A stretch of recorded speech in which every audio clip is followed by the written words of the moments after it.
What is happening, people? Welcome to Saeed TV, and we are here at the Theatre of Dreams. And we've got my main guy from the Big Six family. You get me, Matisse. You all know this guy, man. Matisse, how you feeling, man? Sunny day, man. Listen, the myth that it's always raining around here. They tried to rain, and a couple little droplets fell from the sky, and I was like, It was testing you. It was testing you. Yeah, it was in the lab.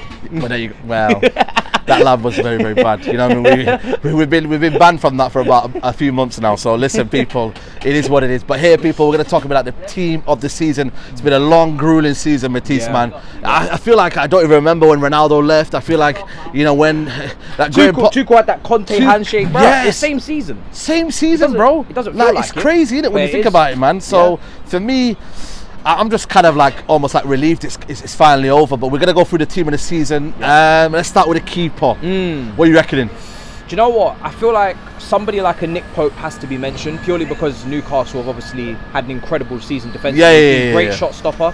But playing out from the back, he's a little bit dodge.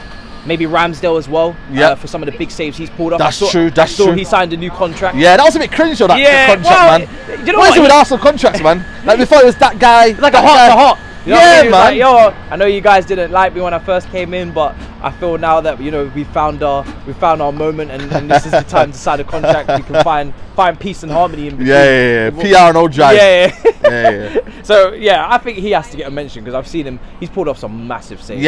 For that team. Nick Pope.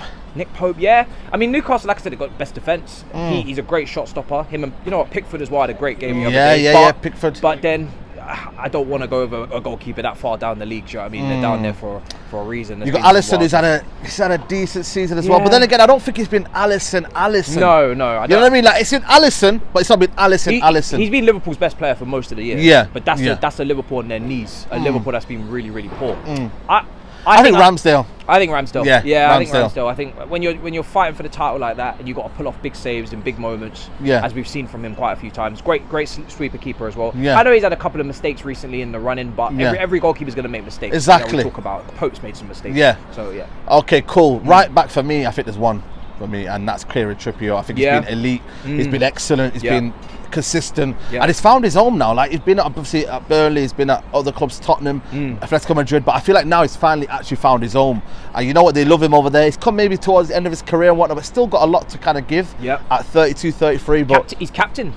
And like Ben White, you know, people would have had him in the conversation maybe. Carl Walker, unfortunately, maybe not played enough games. Akanji's been playing right side centre back when Ake was fit. But Trippier's been there throughout. And when he did have a small injury, they missed him badly. And the thing is with Trippier, I can't remember him being cooked at any point. Like, I know, I said that yesterday on my stream. Matoma cooked Ben White last week. I saw that. Do you know what I mean? And he didn't. Literally, Matoma was anonymous the other day. Anonymous the other day. But when it comes to Trippier, he's just been consistent quality.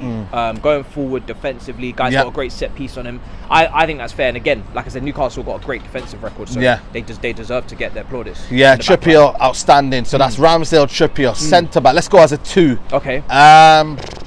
You got Gabriel, who's had an amazing season as well. Saliba. But then I think requirements-wise, is games played. You got to be fit, isn't it? You got to be. Yeah, you got to be fit. And him missing the last run in. Yes. Well, he's been needed. Yeah, Saliba's been needed. Desperately been needed, and he's been out. So I think it's tough to maybe get him into a team of the season being injured for that. There's so many options, man. There is. You got Botman. You've got Fabian Schär, who for me has been excellent. Stones. You've got Diaz, Stones. Stones is a midfielder now. Well, listen, Beckenbauer now. You know what I mean? I still put him at centre back if you're going to. Of course. But he's basically a midfielder. I think Ake as well was a shout. He picks up an injury as well. I would put him maybe towards left back option. As my kind of like option in that side. But I think for me, Gabriel, when I look at him, he's been most improved, and I think he's become more consistent. Martinez could have been a shout, but he's got injured. He got injured and kind of all the centre backs have got injured. You know what? I think for me, Martinez should be in the conversation, but because of the 7-0s and whatnot, I think Gabriel has been more consistent overall. And this is putting my my kind of my United head on non-bias, you know. I'm going to say Gabriel on the left. You've got to now choose a right. I think Stones has to be in the team of the year. Yeah. Has to. Diaz is I think he was out. He was out for a while, and then he kind of came in. All the centre backs have been out. What's me, bruv? Listen, man. Where you man been? Akanji's been good, but listen, Stones has been incredible. Yeah. I think Stones has to be in that team. He's been consistent. He's played a variety of different positions. He's played middle of the 3, right of the 3, and a 4, centre mid. He just got to be in the team. So I'm going to go Stones, and I think Gabriel's a fair shout as well. I think there's loads of honourable mentions. Listen, man, I'd love so to have many. Silver in there as well, but he's had an injury or two. And obviously Chelsea have... Listen, defensively, we've actually not been too bad, but... I'm just the attacking there, we've gone missing. Yeah, I'm not trying to put no Chelsea players in the team this season. I can't lie to you. Okay, left back. This could be... You've got Luke Shaw in there, who I think for me has had an excellent season. Nathan Aki. You've got... Who else is in there that you would say... Zinchenko would have been in the conversation up until the big errors. Until the big errors, man. But I can't put him in the team at all. No, Cucurella? That will be flop for the season. I'm not here for that video because there's a lot of names that are going to be on my team there. I'm not gonna lie to you. I want to put Luke Shaw in, Do you? And I think for me, I want to, but then I'm looking at. I'm not gonna lie to you. I'm looking at Nathan Aki, man. Yeah. I would put Nathan Aki in there. I think he's been unreal. He's been unreal, man. Unbelievable. Like Ake this season has just gone from like a rotational player at City who everybody kind of says is a good defender but not a great one. And Pep and City, since especially Cancelo as well going, taking him to another level. He's kind of transformed that team in a way because now defensively they've got somebody that can competently defend, not Cancelo who's very dodgy defensively, and now they've also got someone who can step forward into forward. Of course. Defend the wide areas. He's quick. He's got everything. He's very, very good. So yeah, I think Ake's a fair shout. Ake's a fair shout. Okay, then we're going into midfield now. Let's go for. Should we 4-3-3? Yeah, 4-3-3. Okay, then let's go. Rodri. Rodri. Listen, man. Let's not even debate. Let's not do the whole. Partey's just taking time out now because it's too much for him now. Partey, listen, man, you were never in the conversation. It's between Rodri and Casemiro. Let the big boys talk, man. And then you got sent off Casemiro one too many times. Yeah, one too many. And you know what it was? I think for me, it could have been a good, it could have been a well better season than what he is for Casemiro. Yeah, it could have. But I think it's tainted him. The drop off. The drop off's tainted him, man. And it's a bit sad, but I think Rodri just maintained that every single week, and you've got to admire that, man. So 100%. For me, Rodri's in that hole again, underrated, and just never gets his plaudits, does he? Rodri goes straight in. I think we were having this discussion on stream, and I think you have to find a way to play Odegaard and De Bruyne. Gundogan is a convo as well.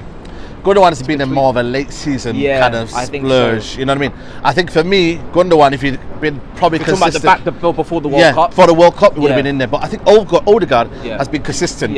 Kind of brilliant. More so. He's had a great season. He's had a great season. He's got 15 or so. I think 15 non-penalty goals as well. That Arsenal team were basically near perfect up until late February, maybe early March. I don't know. Exactly. So and then obviously they've had a drop off. So you have to get them. And then De Bruyne has been. Listen, De Bruyne has been De Bruyne. Big game goals in games where he's decided games on his own. He's a big game player. And it's a shame because there's shouts for Caicedo. There's shouts for McAllister. There's shouts for players like Lewis Dunk in this team. Lewis Dunk. Brighton, of course. Brighton deserve their flowers for what they've done. Xhaka, you would say somehow, you know what I mean? Because the build-up play has been so good that Pep's been saying De Zerbi, yo. So it's actually crazy when you watch it, It's mad. I would be absolutely shitting myself, But when it pulls off and it goes in your way, it's unbelievable. Unbelievable. So that's that. So they definitely deserve their plaudits. There's no Tottenham, Liverpool guys in this convo. Of course. There's no Man United midfielders outside Casemiro that deserve not really. I was going to say, but Bruno's not really had a great by his standards. So we go to the front three. On the right. It's between Saka and Salah, isn't it? Saka. You know what it is with Salah? I don't think, apart from his goals. But earlier on in the season, he was just gone. He was gone, man. I don't know, man. I think Saka's had I think Saka's maybe had 3 or 4 poor games. But I think people are overdoing it. Listen, you can have the background and whatnot. But if we're talking about team of the season, he's young player of the season for me. Young player of the year. I think Saka absolutely. Saka, for me, Saka's won it. Salah's got the goals, but I think when it's not mattered. Let's be honest. When it's not mattered. It's true. Let's just do a striker. Haaland, maybe anyone? Anyone Haaland? How many goals has he got? Ivan Ferguson. And Dave. Listen, I call him. You can't say that word wrong, man. Listen, Martial, man, it's done out. Oh, really? Listen, man, I don't think everyone's giving up, man, on Martial, man. I didn't know that. It is. Haaland, Haaland, man, listen. Record breaker. You reckon he can do it next season, though? I think he can, Like, obviously, Harry Kane deserves a mention, of course. Ivan Toney's had a great year, 20 goals, but Haaland's just been ridiculous, bro. He's smashed the record. Like, what can you say? And yeah, he will do it next season because every single season in professional football, this guy's he gets goals. But then it's like, so how do people have a chance then, do you reckon? They don't. Like, he's the golden boot guy, and I'm not saying he's going to do more goals than this season because you know that's going to be incredibly difficult. But he'll get 30 goals. Yeah, he'll get 30 goals. He'll get 30 goals minimum. Yeah. That's that left wing. You got Grealish, who's again. I think for me, Grealish has been after the World Cup. After the World Cup has been absolutely crazy. But that half of the World Cup, I feel like it's been too good. Maybe not. But then you got Rashford, who's then had a good period and now dropped off. Overall, I think Rashford does deserve it. But then again, I'm going to hear a lot of slander. What are you putting Rashford on for? Like, I get it. Like, he's been a bit kind of like obviously not the same in terms of goal wise in the Premier League. I think he's got it in Europa League and whatnot otherwise. But Martinelli, he's had a great season. Yeah. And to be honest, during this poor form, he's been one of the players that have still been at it. Yeah, I think if we're going across the whole season, I drift towards. I'm undecided one. Should we give this one to the vote? We'll give it to the people. Yeah, we'll Martinelli, Grealish, or Rashford. Yeah, Martinelli, Grealish, or Rashford. We're gonna kind of give that one to you guys, and let me know in the comments below. Man of the Season award for me. Oh, bro, there's some great contenders. I'm gonna give it Eddie Howe. Eddie Howe, De Zerbi if they get Europa League football. De Zerbi, Brighton, but then Newcastle are coming back from further, but they've spent more than Brighton, so that's a. I think for me, when you look at Eddie Howe, to get them to Champions League football, it's amazing, man. Yeah, it is. I just think maybe for me, third as well. Exactly, like top three, that's ridiculous. It's mad. Honourable mentions to Gary O'Neill. I think that's his first job, and he's done an incredible job. And now he's going to get a contract now for that. Yeah. Also Marcus Silva. Yes. Thomas Frank. Yes. Emery. Yeah. You know what it is here? For once, everyone in that kind of top 10 has had a good season. They deserve. Because they've not been. Apart from Tottenham, but Tottenham have been underachievers. Wolves have been underachievers. There's a lot of clubs that have maybe underachieved. Yeah. But these guys have overachieved. Yeah, massively. They should not have been there. Obviously, Pep. I think if Arsenal won the league, it would have been Arteta. Arteta. But yeah, now. But winners don't get anything. I'm sorry. Yeah. It is what it is. But listen, people, that's been your team of the season. People, let me know what you think below. Comment down below. Do you agree with us? Do you disagree with us? Let us know below. Make sure you follow Matisse. The link is in the title. And yeah, man, we'll see you soon, guys. Take care. Bye-bye. Peace.